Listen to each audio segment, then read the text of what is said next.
Hello and welcome to Money Doesn't Grow on Trees, You Have to Dig for It.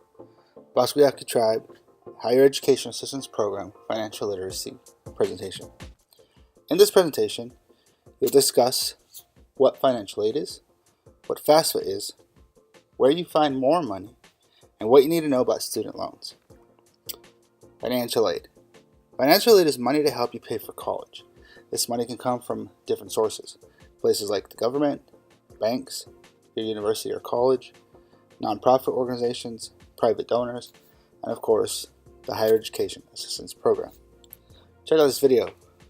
If you need help paying for college or career school, the Office of Federal Student Aid might be your best option. We offer more than $150 billion to students each year in the form of grants, loans, and work-study funds. And federal student aid can be used to pay for school expenses, such as tuition, room and board, and books and supplies. After you've filled out the free application for federal student aid, or FAFSA, you'll receive an award letter from each school you list on your FAFSA. This letter explains both the federal and non-federal financial aid options that a school is offering you. So let's talk about federal aid. If you qualify for and receive a federal grant, you won't have to repay the money. That will definitely help offset the cost of school, but you may still need additional help. If so, a federal student loan might be your answer. Remember, a student loan is just like any other loan. It's borrowed money that will have to be repaid with interest. If you plan to take out a loan, consider federal student loans first. Compared to private student loans, federal student loans often have lower fixed interest rates and offer many benefits that you won't find otherwise. For example, when it's time for you to repay your federal student loan, your loan servicer can work with you to find the best repayment plan for your individual needs. Plus, you may be able to adjust your loan payments based on your income.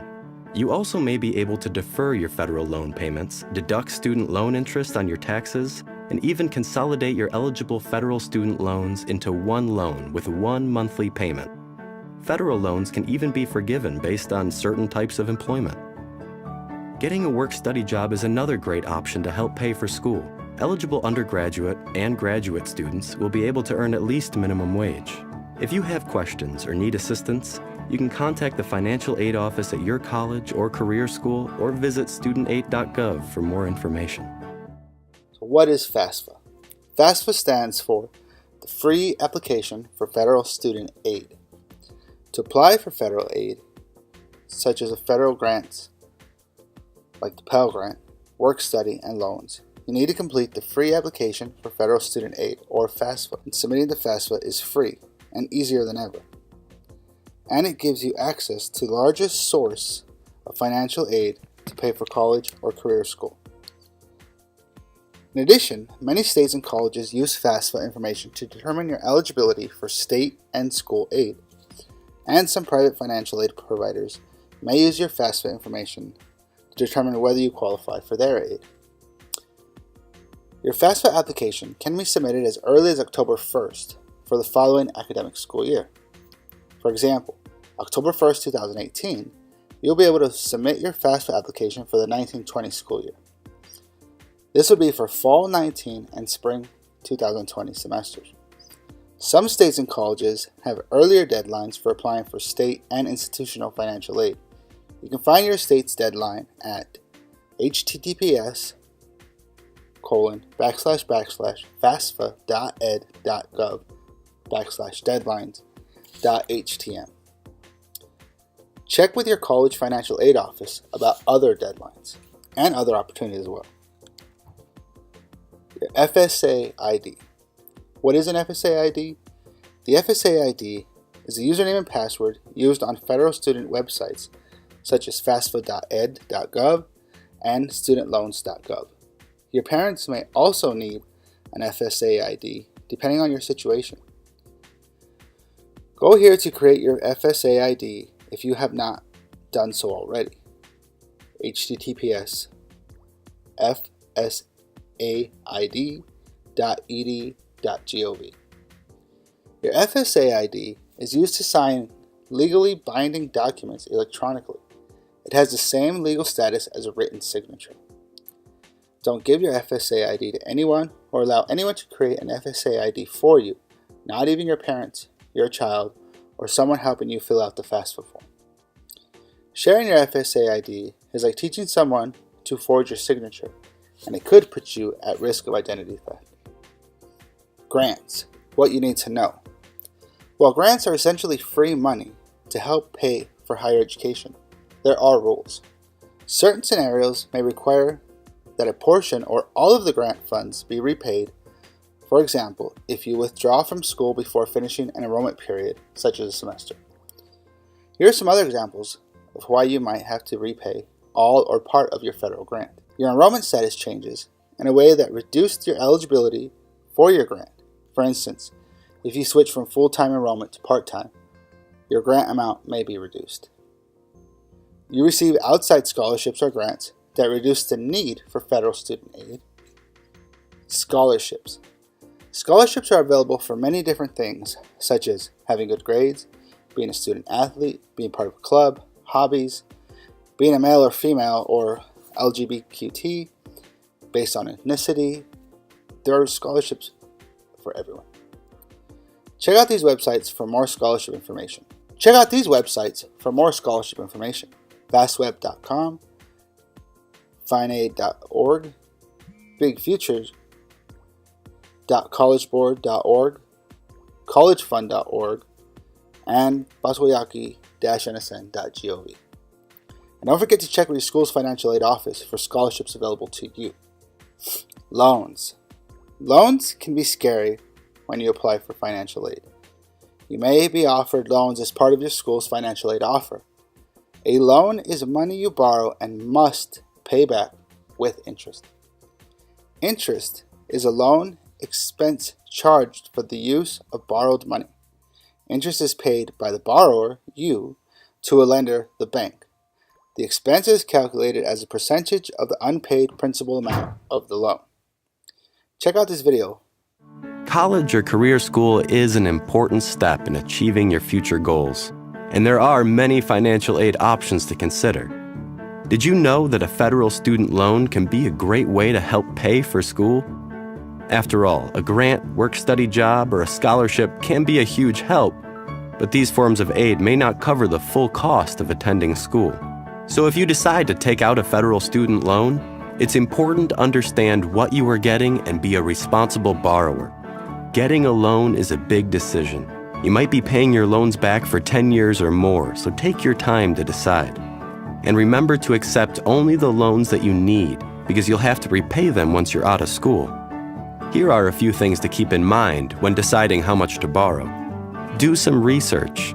Make sure that your school is the right fit for you, both educationally and financially.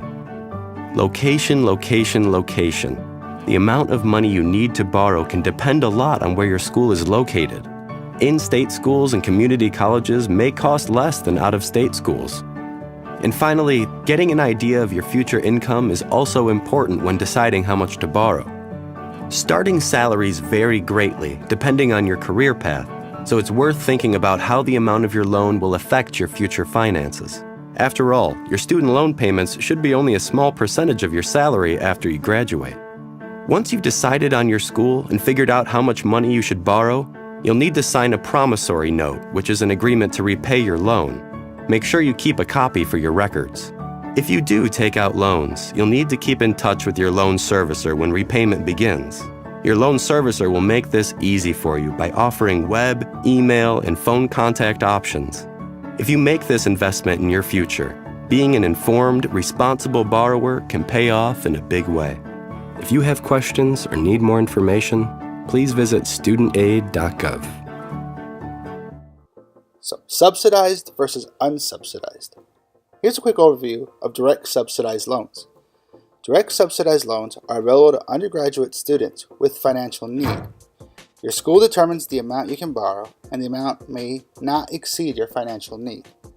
The U.S. Department of Education pays the interest on a direct subsidized loan while you are in school for at least half time, for the first 6 months after you leave school, referred to as a grace period, during a period of deferment, a postponement of loan payments. Here's a quick overview of direct unsubsidized loans. Direct unsubsidized loans are available to the undergraduate and graduate student. There is no requirement to demonstrate financial need. Your school determines the amount you can borrow based on your cost of attendance and other financial aid you receive. You are responsible for paying the interest on a direct unsubsidized loans during all periods. If you choose not to pay the interest while you're in school and during grace periods and deferment or forbearance periods, your interest may accumulate, and be capitalized. This means that your interest will be added to the amount of your loan. Do you really need a loan? University tuition, $5,525. Books, approximately $500. Parking pass, $460.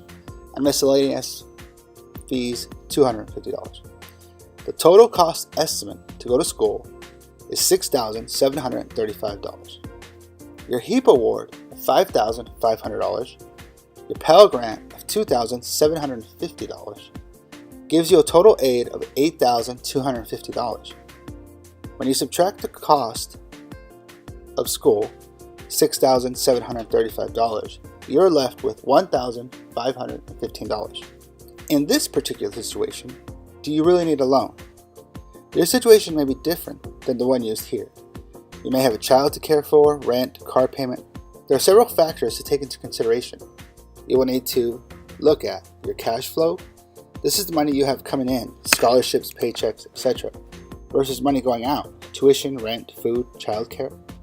If you need help looking at cash flow, see your assigned EAS for assistance.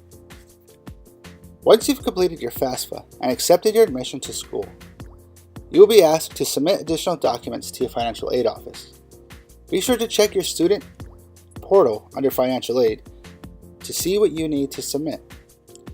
Submit all requested documents as soon as possible. Your funding will be delayed or denied if you do not submit all of the requested documents. Some helpful hints. You may be requested to submit yours or your parents' tax transcripts. You can request this information online at the link below, www.irs.gov, individuals get transcripts. Failing to use your legal name, your name must be listed on your FAFSA as it appears on your Social Security card. Do not enter nicknames or other variations of your name. Leaving fields blank. Too many blanks may cause miscalculations and an application rejection. Enter a 0 or not applicable instead of leaving a blank. Food for thought. Regardless of how you fund your education, it is an investment into your future. Invest wisely. If you have any questions about financial aid or loans, contact your school's financial aid office right away. Before making changes to your schedule, plan of study, or major, you should speak with your advisement counselor, your EAS, and your financial aid office to see if and how it will affect your funding. Make the financial aid office staff your friend. They are the ones helping you find money to pay for school. Be nice to them. Be mindful of your cash flow. Keep more money coming in than going out. The debt you get into today will haunt you tomorrow. And be aware of wants versus needs. It's your money, your goals. Pop quiz. Yes, there is a quiz. Once completed, be sure to include a screenshot or printout of your My Grades page with your completed HEAP application. Thank you for watching. Talk to you soon.